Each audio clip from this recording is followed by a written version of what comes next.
Merci parce que toujours fidèle avec nous sur Télévision Pacifique, toujours dans leur émission L'Interview. Son plaisir pour me mettre la carrure une autre fois encore. Et jeudi avec nous sur plateau, c'est docteur Jean-Enold Buteau. Merci d'être avec nous aujourd'hui à l'émission L'Interview, docteur. Merci pour inviter Madame Bernal. Et vraiment son plaisir que avec téléspectateurs et auditeurs Radio Télé Pacifique pour me partager mon moment ça, mais surtout pour me capable peut-être présenter propositions alternative socialiste gain pour pays. Encore une fois, merci. Docteur Jean-Enold Buteau, son visage qui déjà passé de présentation dans la société. Donc, je dis, pas besoin de dire qui me dit non, mais qui est-ce que lié. Mais de préférence, nous allons essayer de dire, docteur, là, si la permet, nous dit que qui ça quitte à la cause, docteur Buteau, fait un silence absolu à travers Alternative Socialiste également, qui ça a réglé? Bon, d'abord, je suis capable de dire que pas de silence. Dans le sens où on léger des accords avec vous, pas de silence du tout. Mais malgré tout, même si pas de silence, moi obligé quand même de présenter vos excuses parce que si vous êtes capable de percevoir un silence, c'est que le me fait mal. Parce que pas de silence. Peut-être que je ne vais pas chercher la presse assez. Par contre, si c'est une obligation pour me chercher la presse, mais nous n'avons pas fait silence. Pendant toute période, depuis, nous sommes capables de dire depuis 2010, 2011, 2012, Alternative Socialiste peut coexister. Alternative Socialiste prend naissance en 2015. Mais malgré tout, nous-mêmes, nous avons une présence constante.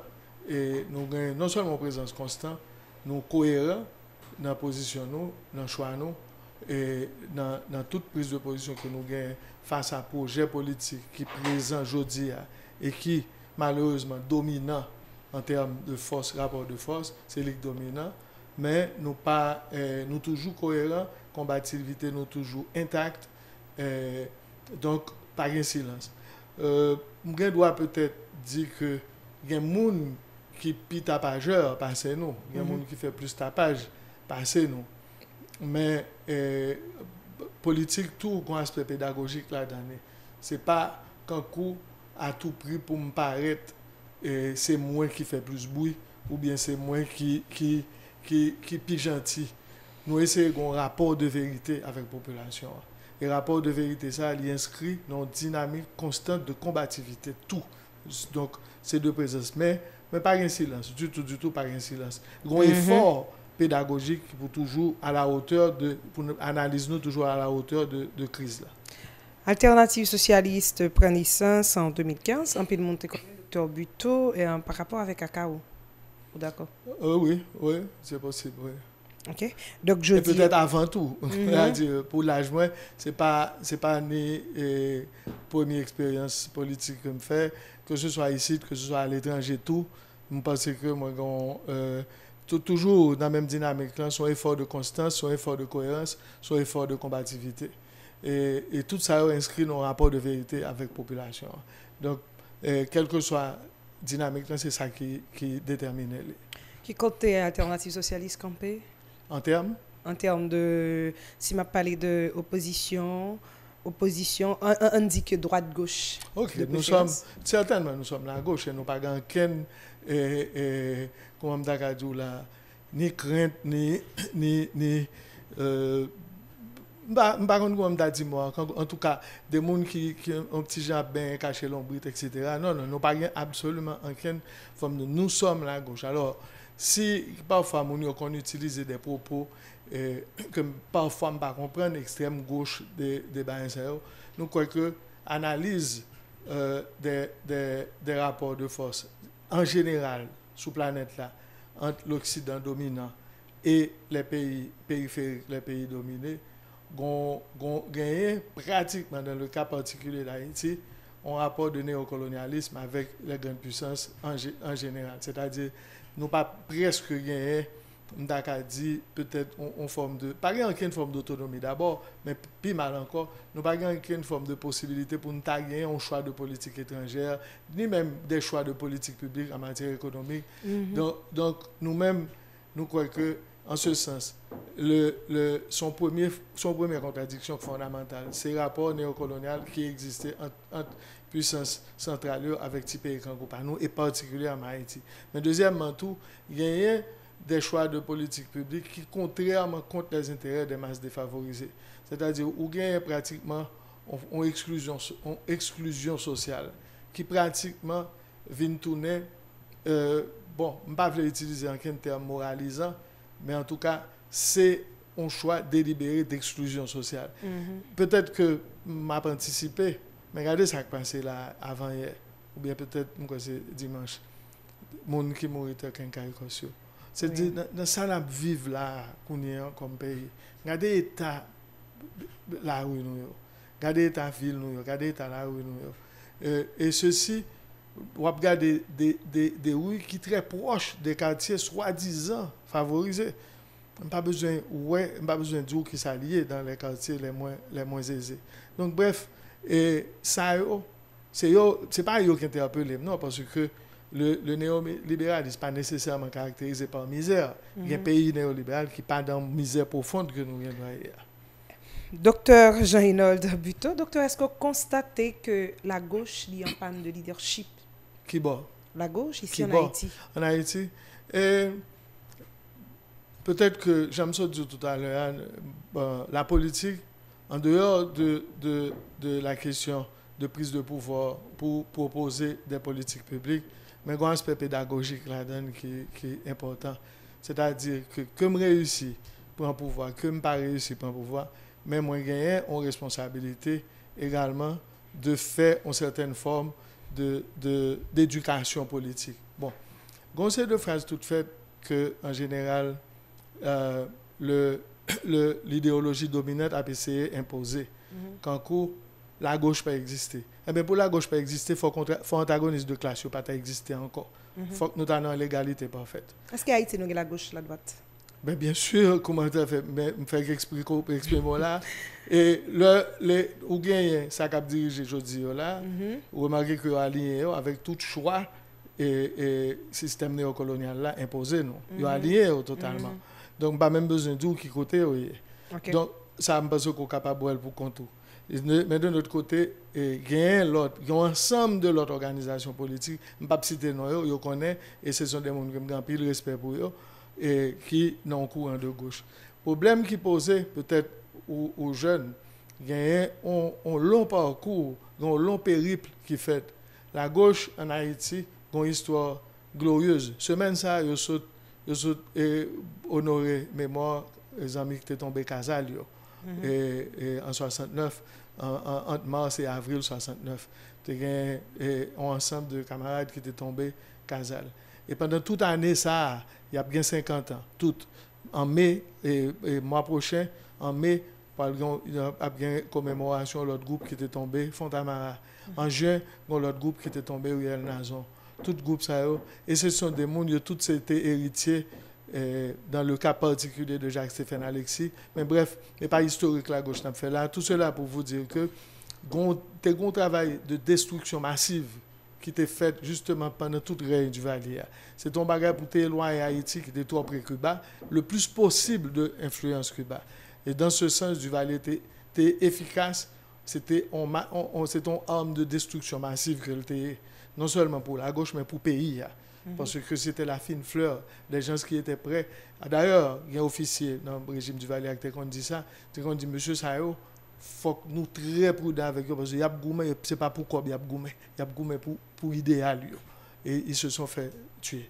Bref, la gauche existe et je dis, les propositions pas faites pour le rester dans le sens de est-ce que nous avons fait révolution aujourd'hui? Non. Est-ce que nous sommes capables de goumer contre les inégalités aussi profondes? Est-ce que nous sommes capables de faire des conquêtes sociales? Est-ce que nous sommes capables de réduire les inégalités? Est-ce que nous sommes capables de mettre les biens sociaux comme accessibles à la majorité des citoyens et des citoyennes de notre pays? Ce que j'entends par les biens sociaux. Est-ce que nous apprenons la santé vraiment accessible? Est-ce que nous apprenons l'éducation accessible? Ce n'est pas parodie qui sont faites. Pendant 5 ans, le table d'éducation, l'école gratis, qui t'ont parodie, qui t'ont manque de respect pour tout le pays, c'était payer des directeurs d'école alors qu'ils n'ont pas même déterminé. Parce que le bien scolaire, non seulement il doit être fourni, mais il doit être administré. Mais il doit être fourni socialement et il doit être administré équitablement. Donc, c'est ça la fonction de la gauche. Ce n'est pas comme réduire vocation de la gauche à minima, non? Non, non, pareil du vocation de la gauche à minima. Nos conquêtes sont les mêmes. L'établissement un jour du socialisme. Le socialisme, côté que gagner en socialisation des biens de production. La gauche, c'est comme quoi la gauche a une grande difficulté pour les tenter organiser. Qui sont pensés qu'à la base, ça? Est-ce qu'il y a des éléments qui nous identifiés qui causent que la gauche pas qu'à entendre yo même personnellement entre eux? Premièrement, il faut dire qui est-ce que la gauche en Haïti. Bon, peut-être que tout le monde qui mettait tête dans la gauche là. Si me dit la gauche, j'ai qu'on se dit tout à l'heure, nous pas citer, mais non, au moins on est ensemble d'acteurs, ensemble de partis politiques qui érigés. Non, nous sommes que le front de gauche va se faire. Et je ne vais pas dire c'est pour très très bientôt, mais très oui, parce que je ne dit quand. Non, parce que je ne vais pas dire c'est pour très très bientôt, parce que il y a un ensemble d'aspects programmatiques qui pour faire, même si il n'y a pas de difficulté dans l'aspect programmatique, parce que nous identifier, nous habituer, réfléchir, même si c'est pour contre nous, mais nous connaissons qui ça constitue l'essentiel du matériel théorique de la gauche. Nous connaissons qui ça constitue l'essentiel. Donc, il nous suffira tout simplement que nous chita pour nous construire le programme ensemble. Ça ne me pas penser qu'il y a une grande difficulté. Côté difficulté, c'est que, justement, jeunes qui ne connaissent pas l'histoire de la gauche, ils ont tendance à mettre dans la gauche gens qui vocifèrent plus, gens qui gagnent une certaine forme de rébellion. Bien entendu, la gauche est rebelle, mais tous les rebelles ne sont pas de la gauche. Ok, là, dit la gauche, c'est en dedans la gauche, moi je vois l'opposition modérée, l'opposition radicale et d'autres acteurs. Non, c'est-à-dire qu'il y a des gens qui sont dans l'opposition à ce qu'a fait là, qui ne sont pas du tout à gauche. Je n'ai pas même besoin de citer, mais je ne suis pas là pour ni faire publicité, ni ostraciser aucune organisation. Mais il y a une majorité d'organisations. Mais non plus, nous avons des amis qui sont dans l'opposition. D'ailleurs, nous avons des amis que nous partageons, des amis, l'autre parti politique, que nous partageons des espaces de réflexion et de combat ensemble avec eux. Donc, on n'a pas même besoin de dire que ce ne sera pas très difficile que au moins deux organisations, ça, nous fonctionnons ensemble. Ça, je suis sûr. Mais ça, je veux dire, et ça après l'opposition, qui certainement dans l'opposition, et que nous devons avoir un point commun avec eux tout. Mais point commun, ça ne veut pas dire que nous sommes obligés unis avec eux. Nous devons être unis dans le combat contre l'opprobre, contre ce qui se fait maintenant dans le pays, la corruption, etc. Mais nous gagnons de l'autre acteur que non seulement nous avons pour nous gagner en communion avec eux face au pouvoir, mais nous sommes capables également de construire des espaces programmatiques et éventuellement des espaces de pouvoir avec eux. Mais ça ne veut pas dire que nous avons fait avec tout le monde, nous devons faire avec des acteurs bien sélectionnés. On faut regarder, non? Est-ce que ça arrivait que Alternative Socialiste qui font études, du moins, on me dit qu'ils font diagnostic approfondi de crise là, s'ils font, qui ça louait?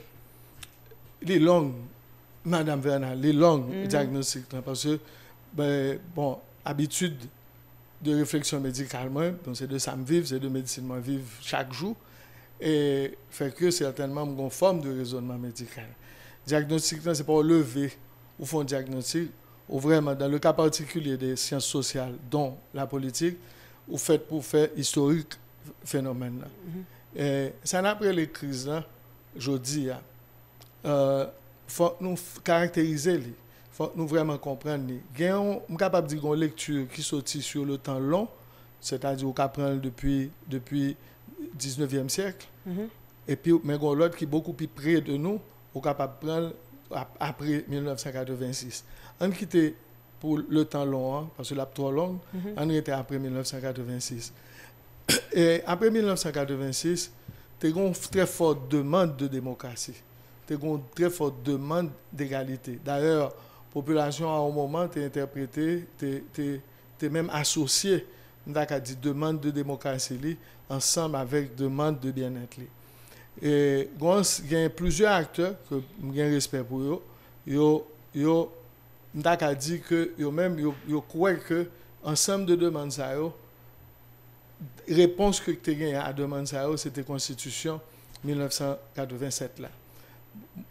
Bien sûr, il y a plusieurs avancées faites dans la Constitution 1987 là. Mais c'est un erreur, et je crois que peut-être pour les gens qui croient, c'est une erreur de penser que conquête Constitution 1987 là, te vle di aboutissement lutte yo. Comme si les forces conservatrices de l'époque pas de capacité pour influencer certaines demandes ou bien certaines offres dans la constitution et deuxièmement pour pas de capacité pour résister à un ensemble de demandes de démocratie et de bien-être que monsieur t'a exprimé et c'est ça yo fait le 30 septembre 1991 par exemple dans le coup d'état yo fait cette étape dans le coup d'état contre le président Aristide. Donc, tout ensemble de ça, c'est la crise là. Donc, vient une montée populaire depuis 1986, qui vient accentuer en 1990-1991. Il n'est pas éteint de 1991 à 1994. Il faut reconnaître que il vient mettre le président Aristide sous contrôle à partir de 1994. Donc, il y a de plus en plus de mesures qui allaient dans le sens des intérêts internationaux, c'est-à-dire du néolibéralisme, avec privatisation, libéralisation. M. Aristide entré profondément dans toute barrière ça. Pas besoin de parler de M. Préval, mais ça n'a pas empêché que le M. Préval retourné au pouvoir en 2006, il a rendu compte que il a encore capacité pour continuer à contrôler l'élection. Ce qui veut dire que tu as une possibilité encore pour une émergence d'une utopie populaire. Voilà pourquoi l'international, organisé ensemble avec l'oligarchie locale, ils ont imposé M. Martelly au pouvoir. Et je pèse mes mots. Ils ont imposé M. Martelly au pouvoir. M. Martelly pas dans le deuxième tour. D'ailleurs, M. Opon, dans une interview avec M. Numa, il dit clairement que le résultat de ce n'est pas lui au publié. Il dit clairement. Et ça, il faut pas ici toujours songer. Il faut nous suspendre penser que, bon, le président,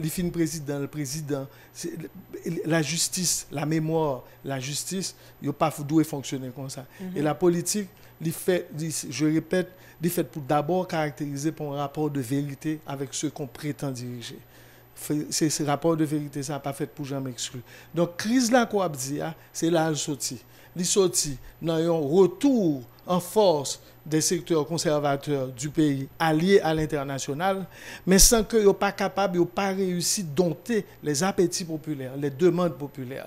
Donc il faut qu'aujourd'hui, cette demande populaire de liberté, de démocratie, de bien-être, que les forces conservatrices n'ont pas réussi à offrir. Madame Vernal, vous regardez dans qui est annoué. Ils n'ont pas réussi à offrir ce bien-être. Donc, l'utopie populaire, malheureusement pour eux, demeure entière. Il faut que la crise là, c'est là le sorti. Gagner une sorte de choc qui est inexorablement irréconciliable.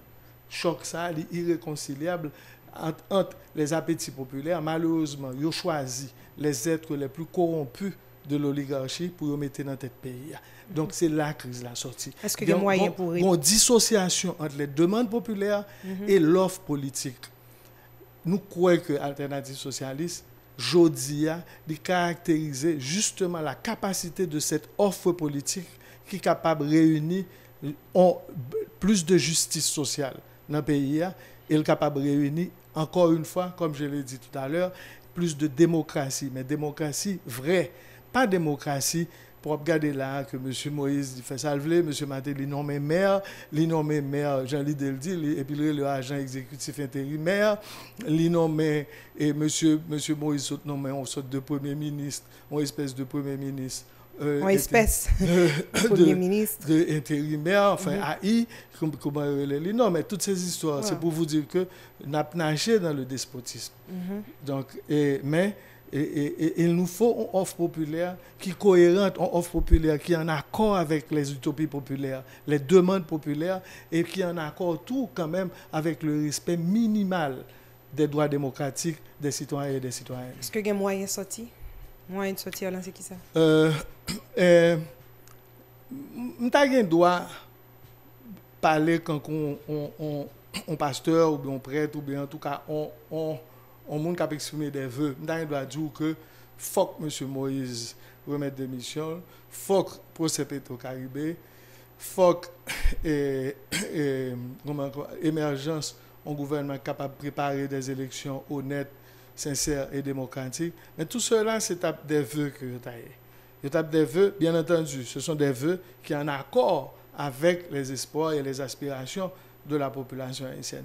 Donc, ce n'est pas veut dire que ce sont des bagailles, ce sont des bagailles qui sont farfelues, que m'a dit. Cependant, je préfère exprimer que il est clair que le gouvernement, ça, je dis, il n'a pas de capacité pour répondre à aucun dans des idéata, dans demande, dans revendication de la population. La preuve, m'a produit encore. Regardez ça qui a passé là encore depuis quelque temps, Cité Soleil. Alors, ça a recommencé encore. Exactement. Après pratiquement 3 ans. Oui, regardez ça qui a passé. Mais sans que nous pas oublier l'autre zone qui pratiquement, c'est des zones de guerre. Nous n'avons pas besoin de parler de ça. Donc, ce qui veut dire que même une capacité de contrôler l'État, de mettre l'État au service de une partie de la population, si vous voulez. Bon, même ça, elle n'a pas qu'à faire. Nous n'avons pas besoin de parler au Kounia, nous parler de chacun qui nous parler de misère. Au monde pense que ça fait 6-7 juillet ou bien ça saute fait là, par exemple le 29 mars là, que un pile monde caractérisé comme fiasco à manifestation que l'opposition classique là t'es mandé que nous t'es supporté. Ça ne veut pas dire l'homme dit opposition classique, ça ne veut pas dire que nous déjà et en un sens ça au moins nous t'es supporté et manifestation. OK. Alors docteur Buteau, regardez-nous. Je dis aller parce que c'est le problème toute population. Le problème c'est après aller à pas jamais grand fait. C'est comme quoi même monde qui a exigé aller ou pas grand plan ou pas rien comme perspective. Et ça fait partie de encore une fois l'autre jour j'étais dans une interview m'étais utilisé mot ça m'a PC très créole pour me comprendre et une tentative tout le temps de déplacer terme combat politique. Non, combat politique. Des grandes tentatives tout le temps. C'est-à-dire, c'est comme si on peuple sorti dans la rue, ou bien même si ce n'est pas un peuple qui sorti dans la rue, ou bien supposons son coup d'État, ou vraiment penser historiquement, un modèle dans l'histoire, côté que un combat politique entre une force qui est au pouvoir, avec soit d'autres forces qui sont dans la dissidence, ou vraiment penser que toujours 100% un document écrit qui dit à partir de demain, nous allons faire 1, 2, 3, 4. Et ceci même dans les grands pays. Moi, par exemple, toujours par exemple ça, depuis quelques temps, d'après où, le monsieur qui t'a pas l'initié, justement hier fait 50 ans, non, 70 ans, depuis que la guerre civile espagnole l'a fini. Et en 1939, il est fini, 1er avril. D'après où, l'heure a commencé, j'oublie comment les chefs de l'armée à l'époque, j'oublie M. Moury avant, ce n'est pas de Franco. Franco était venu paraître après la mort générale en chef là. Et bien, le monsieur a fait soulèvement troupes espagnoles. D'après où, on connaît que qui modèle de gouvernement n'a pas le fait. La preuve, il fait 3 ans de guerre civile. 500 000 Espagnols morts dans la guerre civile ça, pendant 3 ans. Sans compter des millions disparus, sans compter des millions d'exilés.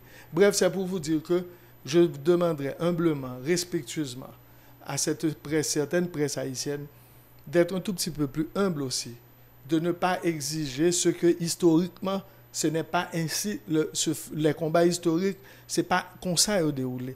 La Révolution française, on prend la Bastille, demander un seul monde s'il te connaît, ça ne pas le faire, jusqu'à ce que 15 ans plus tard, Napoléon vienne prendre le pouvoir. Donc, ce n'est pas comme ça. Est-ce que c'est une façon pour dire que, de bon temps, nous demandons des départs et puis après ça, nous n'avons pas de plan?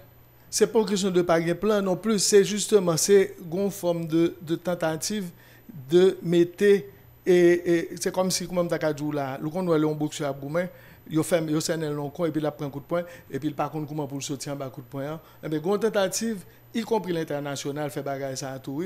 Il dit ah oui, on a demandé départ mais nous pas un plan. On doit avoir un plan qui pas qu'on pas veut parce que si nous dit on a un gouvernement de transition, ce gouvernement de transition etc. mais comment l'a fait, mais combien de temps l'a fait? Mon Dieu, qu'est-ce qu'il faut encore pour avoir un plan?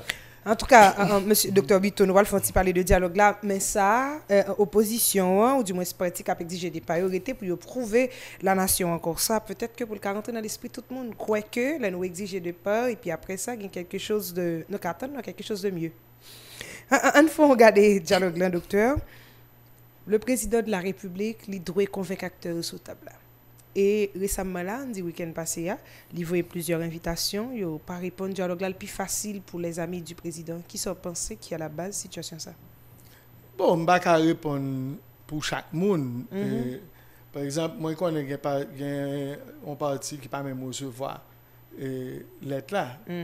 Bon, je pense que est cohérent dans ce sens, parce que il y a presque 3 ans, depuis que il a dit pas reconnaître M. Moïse comme président, je pense que l'étape incohérent pour recevoir un document provenant ou bien émanant du président de la République. Mais pour le bien-être de la nation, est-ce que même là, fait politique, ne pas d'accord, chita avec tout le monde? Madame Vernal,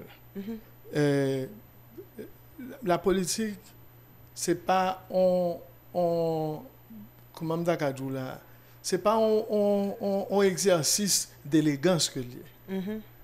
Et monsieur par exemple guerre civile avec vous d'Espagne, le roi d'Espagne a été déchu en 1931.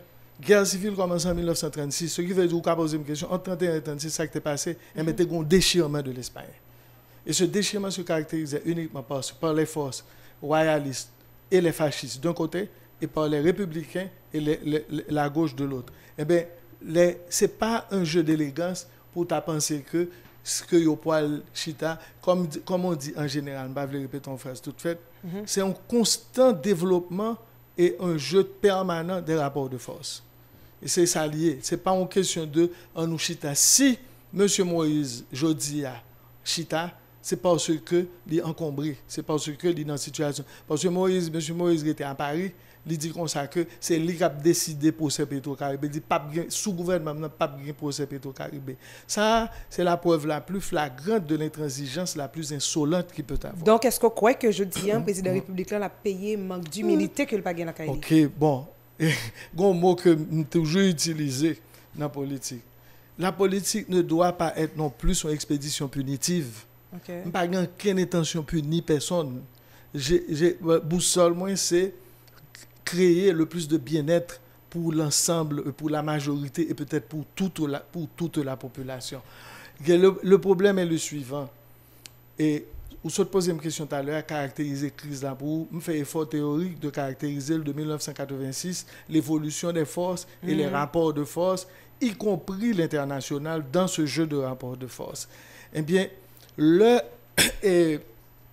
caractérisation ça, est-ce que nous pouvons conclure, est-ce que son manque de dialogue qui déterminait que nous sommes dans une situation de crise aujourd'hui, ou bien qu'il y a eu des comportements par rapport à l'ensemble des citoyens, ou bien qu'il y a eu des rapports de force qui ont été défavorables aux intérêts de la nation. Parce que l'alliance ou bien la coalition des élites que nous avons eue depuis 2010 en Haïti, quand je parle de coalition des élites, je parle tout de monsieur qui est dans le Parlement. Ils ont comploté tout contre les intérêts de la nation. Mais ils ont comploté contre les intérêts de la nation au service d'une certaine oligarchie.